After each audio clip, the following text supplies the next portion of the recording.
오늘 우리가 읽은 하나님의 말씀은 누가복음 11장입니다. 누가복음 11장 1절에서 13절까지는 기도에 대한 내용을 가르치고 있습니다. 우리가 처음 예수님을 믿고 교회에 나와왔을 때에 사람들은 장로님들이 또 권사님들, 집사님들이 기도할 때에 참 잘하신 것을 보고 목사님, 저도 어떻게 저렇게 기도를 잘할 수 있습니까? 기도를 좀 가르쳐 주십시오 라고 묻는 이들이 종종 있습니다. 이와 마찬가지로 초기에 예수님의 제자들도 예수님이 기도를 마치고 난 이후에 이렇게 질문합니다. 주님, 요한이 제자들에게 기도를 가르쳐 준 것과 같이 우리에게도 기도를 좀 가르쳐 주십시오.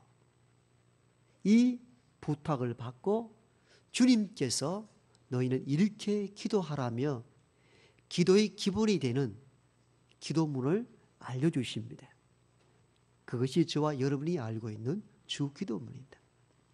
하늘에 계신 우리 아버지여, 이름이 거룩히 여김을 받으시오며 나라의 임하옵시며 뜻이 하늘에서 이룬 것까지 땅에서도 이루어지길 원합니다.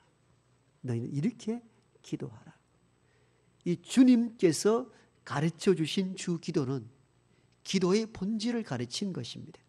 가장 기도의 기본이 되는 것을 의미합니다. 그러므로 우리가 어떻게 기도해야 될지 알지 못한다면 그때 주님께서 가르쳐 주신 주 기도문을 암송할 수 있기를 바랍니다. 이 세상에 주님께서 가르쳐 주신 기도보다 나은 기도는 없습니다. 가장 완벽한 기도가 주 기도문입니다. 그렇기 때문에 우리가 이전에 그냥 교회 예배를 마칠 때 주 기도문으로 마치자 하며 함께 암송하여 기도했던 내용들이 단순한 것이 아니었습니다. 왜냐하면 그 기도가 기도의 본질이기 때문입니다. 가장 기도의 본질, 기도의 기본은 주님께서 저와 여러분들에게 가르쳐 주신 기도입니다. 이 주기도문은 기도의 방향, 기도의 목적, 기도의 대상자가 누구인지를 명쾌하게 보여주는 가장 본이 되는 기도입니다. 그리고 난 뒤에 주님께서는 이어서 기도에 대한 내용을 연이어 가르치십니다. 처음에는 기도의 기본, 기도의 본질을 가르치셨다면 그 다음 5절로 8절부터는 기도자의 자세에 대해서 가르칩니다. 기도하는 우리가 어떤 자세를 가져야 되는가? 여기에 대해서 주님은 하나의 이야기를 전개합니다. 어떤 사람 집에 손님이 찾아왔는데 밤중이라 그에게 드릴 음식이 하나도 없습니다. 그러자 이 사람이 옆집 친구 집에 가서 밤중에 문을 두드립니다. 내 집에 손님이 왔는데 내가 그에게 줄 떡이 하나도 없으니 나에게 떡 3덩이를 좀 빌려달라는 것입니다. 이때 집 안에 있던 친구가 이렇게 이야기합니다. 이 사람아, 밤은 깊었고 이미 문은 잠겼으며 나의 아이들과 함께 침상에 잠을 잔다.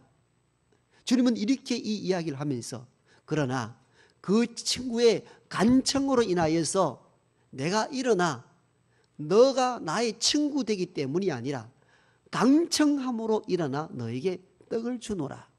이 기도에 대한 이야기를 통하여 기도자는 어떤 마음을 가져야 되는가? 열정. 기도자는 끈질김. 계속 간구하는 것. 어떤 어려운 상황이 다가온다 할지라도 낙심하지 말라는 겁니다. 그 밤중에 문을 두드린다는 것은 그 당시의 예절로서 풍습으로서는 할 수 없는 일이지만도 그 떡을 얻어내기 위하여 그 풍습을 넘어서서 문을 두드리는 이 사람과 마찬가지로 기도하는 사람은 상황에 여의치 말고 상황에 낙심치 말고 계속 문을 두드리라는 것입니다. 기도자는 항상 이런 자세를 가져야 됩니다. 우리가 살아가면서 기도하다가 항상 우리 뜻대로 다 되는 게 아닙니다. 밤중에 문을 두드려야 될 상황만큼 절박한 상황, 어려운 상황이 다가올 때가 있습니다. 그럼에도 불구하고 기도자는 낙심치 말라는 것입니다. 낙심하지 말고 문을 두드리는 저와 여러분 되기를 바랍니다. 이렇게 주님은 첫 번째는 1절과 4절에서는 기도의 근본이 되는 주기도문을 가르치시고, 두 번째 이어서 기도의 가르침 속에서는 기도자는 끈질김, 열정이 있어야 된다고 말씀하시고, 이어서 오늘 9절과 13절 말씀은 우리가 본문을 선택했는데, 여기에서는 기도에 대한 응답을 말씀하고 계십니다. 구하라 그러면 너희가 얻을 것이고, 찾아라 그러면 찾을 것이며, 문을 두드리라 그러면 너희에게 열릴 것이니, 구하는 이가 얻을 것이며 찾는 자가 찾을 것이고 두드리는 이에게 열릴 것이니라. 기도자는 어떠한 마음을 가져야 되는가? 기도에 대한 응답에 확신을 가지라는 것입니다. 기도하되 확신의 응답에 대한 확신이 없다면 아무 의미가 없습니다. 그러므로 저와 여러분들이 기도할 때마다 응답을 전제하고 기도할 수 있어야 합니다. 내 기도에 하나님은 응답하지 않는다라고 불신 가운데 기도해서는 안 됩니다. 확신을 가지고 응답한다고 믿고 주께 기도하는 저와 여러분 되길 바랍니다. 기도자는 이런 응답에 대한 확신을 가져야 됩니다. 그런데 기도 응답에 가장 좋은 응답이 무엇일까요? 저와 여러분이 어떤 것을 구했는데 어떤 것 주실 때에 우리 응답으로 얘기하는데, 주님은 오늘 기도의 마지막 가르침 속에서 기도 응답의 가장 좋은 선물은 성령이라고 말씀합니다. 너무나 놀라운 말씀입니다. 여러분, 마지막 기도에 대한 내용을 잘 들어보십시오. 주님은 마지막 이 기도에 대한 내용을 이렇게 마무리 짓고 있습니다. 너희 중에 아비된 자가 아들이 생선을 달라 하면 뱀을 주며 알을 달라 하면 정갈을 줄 자가 있느냐? 이 세상에 악한 자라도 자녀에게 좋은 것을 줄 알거든. 하물며 하늘에 계신 너희 아버지께서 성령을 주시지 아니하겠느냐? 이렇게 말씀합니다. 여기에서 이 세상의 아버지도 아들이 생선을 달라 하는데 뱀을 줄 자가 있느냐? 이 뭘 의미합니까? 당시에 그 유대 근동 지역에서는 물뱀 종류도 음식으로 먹었다고 합니다. 그런데 정통 유대인들은 그런 발달리지 않는 짐승을 먹을 수 없습니다. 그러므로 이 정통 유대인들이 아들이 생선을 달라 하는데 부정한 이방인들이 먹는 이 뱀을 줄 아버지가 있느냐는 없다는 겁니다. 좋은 걸 주려고 하지. 그리고 여기서 알이라는 것은 삶은 달걀을 말합니다. 이 삶은 계란을 달라는 자녀에게 정갈을 주겠느냐? 독이 들어있는 정갈이 꼬리를 이렇게 말면은 좀 계란 같은 모습을 가졌다 해서 비유로 해석한 겁니다. 이렇게 이 세상에 좀 악한 아버지라 할지라도 자식에게 좋은 걸 줄 알거든. 하물며 선하신 너희 아버지 하나님께서 구하는 자에게, 자기 자녀에게 성령을 주시지 않겠느냐. 그런데 이 마지막 이 구절이 독특하다 그 말입니다. 하나님 아버지께서는 구하는 자에게 뭘 주시겠다는 겁니까? 오늘 본문에 성령을 주시겠다는 겁니다. 여러분, 저는 이 본문을 읽다가 참 희한하다. 저는 이런 생각을 가졌습니다. 왜냐하면 우리는 현실적이고 구체적인 것을 구하고 그것이 우리에게 올 때에 응답이라 생각합니다. 그런데 기도하는 자들에게 하나님이 성령을 주신다 이러면은 우리는 이렇게 생각할 수 있겠죠. 아, 성령 그거 말고요.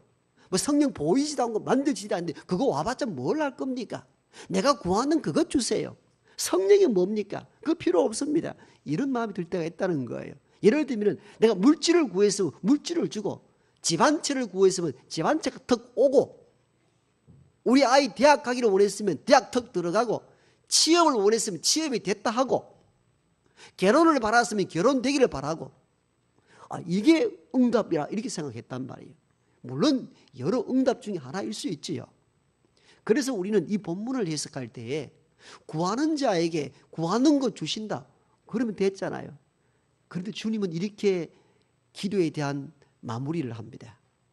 하늘의 아버지께서 구하는 자에게 성령을 주시지 않겠느냐는 겁니다. 구하는 자에게 우리가 현실적으로 바라고 원했던 어떤 구체적인 것이 아니고 성령을 주시겠다는 겁니다. 왜요? 성령이 가장 좋은 응답이요, 가장 좋은 선물이기 때문입니다. 왜 성령이 가장 좋은 응답입니까? 가장 좋은 선물입니까? 성령은 모든 것의 근원이 되기 때문입니다. 모든 삶을 인도하는 인도자가 되기 때문입니다. 그러므로 성령이 기도하는 자들에게 최대의 응답이며 가장 좋은 선물인 것입니다. 여러분, 이런 예를 들어볼까요? 사막에서 최고의 선물이 무엇이겠습니까? 황금입니까? 다이아몬드입니까? 아주 넓은 저택, 집입니까?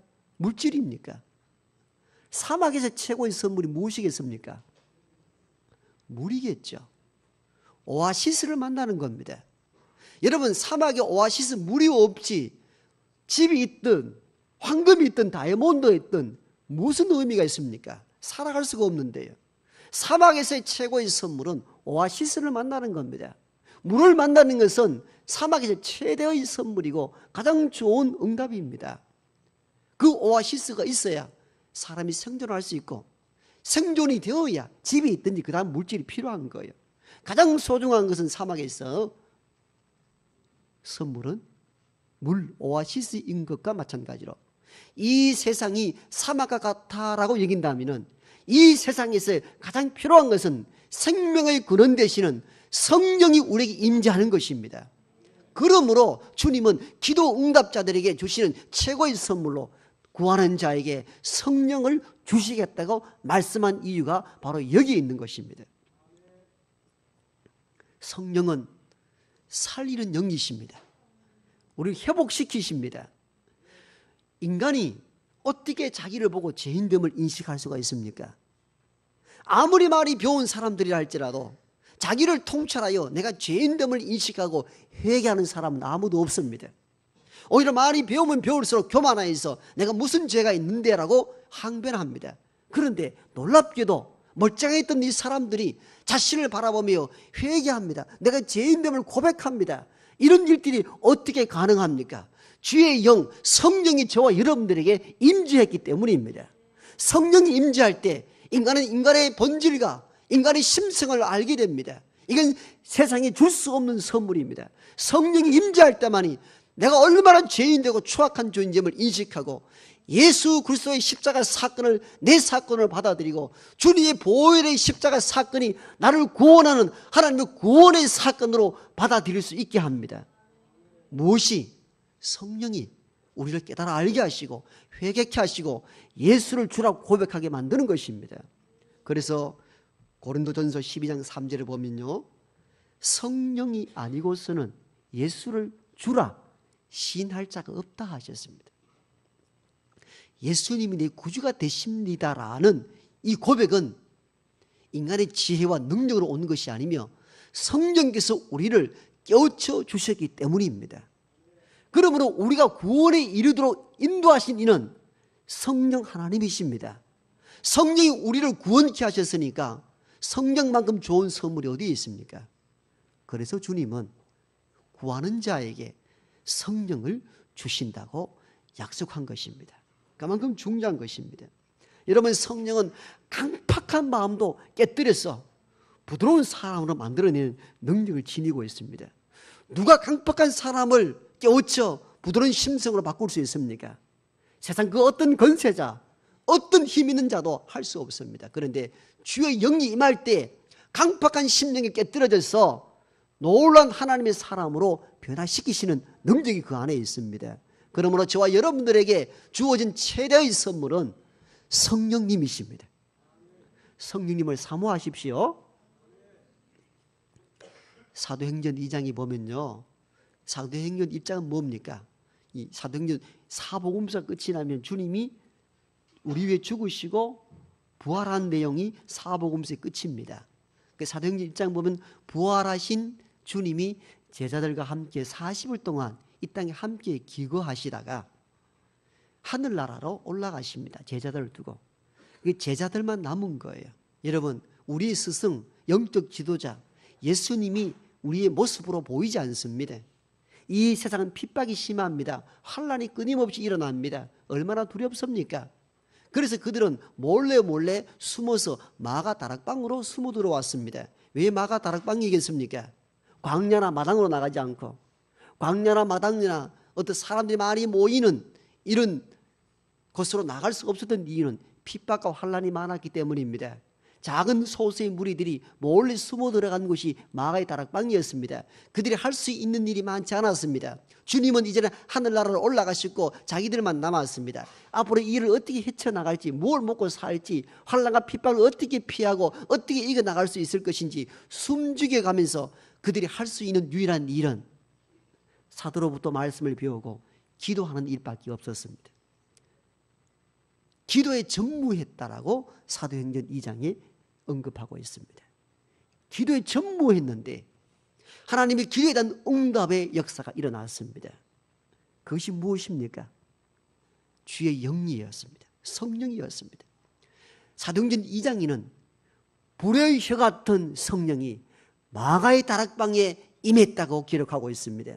여러분, 그들이 기도했을 때 그들이 바라고 원했던 어떤 먹을 것, 세상적인 권세, 힘을 주신 것이 아니고 성령이 임재했습니다. 기도하는 마가의 다락방에 성령이 임했다니까요. 다른 세상적인 어떤 것을 선물로 주지 아니하고 그들에게 주신 선물은 성령이었습니다. 그런데요, 성령이 임하자 놀란 일들이 일어났잖아요. 이전에는요, 예수를 모른다 부정하며 도망치고 예수를 팔아먹었던 제자들이 담대하게 세상 바깥으로 나왔습니다. 마가의 다락방에 몰래 숨어서 기도했던 이 사람들이 성령이 임재하자 담담이 생기고 거리로 나가서 예수의 복음을 선포합니다. 너희들이 십자가에 못 박아 죽인 그 예수를 하나님이 3일 만에 다시 살리셨고 그 예수를 믿음으로 저와 여러분들 구원을 얻는다고 베드로가 담대하게 선포를 하는데, 이전에는 돌을 들어 치러 할 줄 알았던 이 사람들이 가슴을 치면서 형제 우리가 어찌할까 하고 회개하는 역사가 일어납니다. 주 예수를 믿어라, 그러면 너와 너 집이 구원을 얻는다고 그들에게 선포하고 그들이 하루아침에 회심하여 세례를 받습니다. 이때 받았던 사람이 3,000명이나 되었습니다. 교회 공동체가 120명에서 3,000명, 수천 명으로 확장되는 놀라운 일들이 일어납니다. 여러분, 단지 기독교 인구가 늘어났다는 것만이 문제가 아니라 그 속에 변화가 일어났습니다. 그 모였던 이 무리들이 서로의 물건 내어놓고 서로 통용합니다. 어떤 사람은 집을 팔아서 사도들 발 앞에 내어놓음으로 말미암아 그 필요한 대로 사람들이 나누어 갖는 아름다운 공동체가 형성됩니다. 이 놀라운 일들이 어디서 시작이 되었습니까? 기도하는 자리에서 성령이 임재함으로 나타난 기적이요 역사였습니다. 여러분, 그렇게 기도했던 마가의 다락방에 하나님은 이 세상에 어떤 것을 선물로 주지 않았습니다. 그들에게는 보이지 아니하지만도 아무것도 아닌 것 같아 보였지만도 성령이 선물로 주어졌고 성령이 임재한 곳에 놀라운 기적과 역사가 일어난 것입니다. 그러므로 기도의 최대의 선물은 성령이 우리에게 임하는 것입니다. 우리가 그러므로 기도할 때마다 이걸 구할 수 있어야 합니다. 이 세상에 어떤 것이 아니라 주의 영이 내게 임하기를 바랍니다라고 기도할 수 있어야 합니다. 이어서 사도행전 3장으로 넘어가 보십시오. 베드로와 사도 요한이 기도하러 성전에 올라갈 때에 늘 성전 비문에 앉아서 일생 구걸하던 안진뱅이를 만나게 됩니다. 이 사람은 언제부턴가 안진뱅이 되는지 알 수 없지만도 남의 돈을 얻어 먹고 살 수밖에 없습니다. 지나가는 사람마다 돈을 구걸합니다. 베드로와 요한이 지나갈 때도 그들 구걸했겠죠. 베드로와 요한이 가던 걸음을 멈추고 우리를 주목하라, 우리를 보라 합니다. 이 사람이 뭘 돈을 얻을까 하여 바라볼 때 은과 금은 내게 없거니와 내게 있는 것으로 너에게 주노니 곧 나사렛 예수 그리스도의 이름으로 일어나 걸으라. 이랬더니 일어나 걷고 뛰기도 하며 성전을 향하여 찬양하며 나아갑니다. 여러분, 사도행전 2장에서 마가의 다락방에 임재했던 성령의 역사가 사람들을 회심시키고 3장에서는 안전병으로 일생 살았던 이를 일으켜 세우는 역사를 말씀하고 있습니다. 계속 이 이야기를 하는 이유가 무엇이겠습니까? 성령의 역사가 주어지는 곳에 놀라운 일들이 일어난다는 것을 말씀하고자 한 것입니다. 사도행전은 누가 기록했습니까? 누가복음을 기록한 누가가 기록한 책입니다. 그래서 사도행전을 제2의 누가복음서라 말합니다. 즉 누가복음서 다음에 지은 책이 사도행전입니다. 똑같은 저자입니다. 여러분, 오늘 누가복음 11장에서는 기도의 응답으로서 성령을 주신다 그랬죠. 그 사도행전 보니까 무슨 일이 일어납니까? 성령이 기도할 때에 기도하는 곳에 성령이 임재하고 성령이 임재한 곳에 역사가 일어나고 안전병이 일어난 역사를 계속 기록한 목적이 뭡니까? 가장 좋은 선물이 성령이라는 사실을 말씀하는 거예요. 그래서 이 동일한 기도의 본문을 마태복음에서는 너희 아버지께서 구하는 자에게 좋은 것을 주시지 않겠느냐, 좋은 것이라는 단어를 쓴 반면에 누가복음에서는 좋은 것이 아닌 성령을 주시지 않겠느냐라고 말씀한 배경이 여기에 있습니다. 주의 영이 우리에게 임재할 때에 놀라운 역사가 일어난다는 겁니다. 이 세상에 줄 수 없는 놀라운 신비를 가져다 준다는 것입니다. 여러분, 그런데도 불구하고 우리는 기도할 때에 우리가 바라고 원하는 어떤 것을 달라고 요구할 때가 있습니다. 그렇잖아요. 지금도 아멘 하는 분은 한 분밖에 없었습니다. 이 말은 성령 그게 뭔데요? 이 생각을 가질 수 있다, 그 말입니다. 큰 감동이 없는지도 몰라요. 여러분, 그러나 오늘 이 본문을 잘 경청해 보십시오. 너무 놀랍지 않습니까? 주님은 우리의 마음을 헤아리는 분이십니다. 우리의 마음이 어떻습니까? 우리가 바라고 원하는 현실적인 건 어떤 것을 달라는 것입니다. 그런데 주님은 그러한 우리의 심정을 헤아리지도 못한 것처럼 구하는 자에게 성령을 주시겠다는 겁니다. 우리가 상상하지 못했던 걸 주시겠다는 겁니다. 왜? 우리가 바라고 원했던 어떤 구체적인 것, 현실적인 걸 주신다고 말씀하지 않고 성령을 주신다는 이유가 무엇입니까? 성령이 기도의 응답의 최고의 선물이기 때문입니다.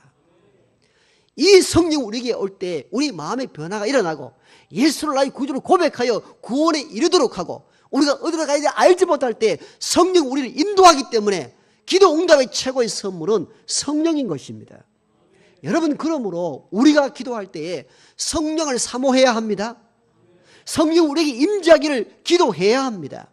이 땅에 어떤 것을 구하는 것보다도 가장 우선으로 구해야 할 것은 성령이십니다. 여러분, 이 비밀을 간직해야 됩니다. 우리가 이 땅에 구하는 것은 잠시 있다가도 사라질 수가 있습니다. 필요하다가도 필요 없는 것이 될 수가 있습니다. 그러나 성령은 항상 우리의 필요를 채우시고 항상 우리를 인도하시고 하나님께서 인도하시기 때문에 성령님이야말로 우리에게 주어진 것 중에 가장 귀한 선물이십니다. 성령을 사모하며 기도할 수 있는 저와 여러분 되기를 바랍니다.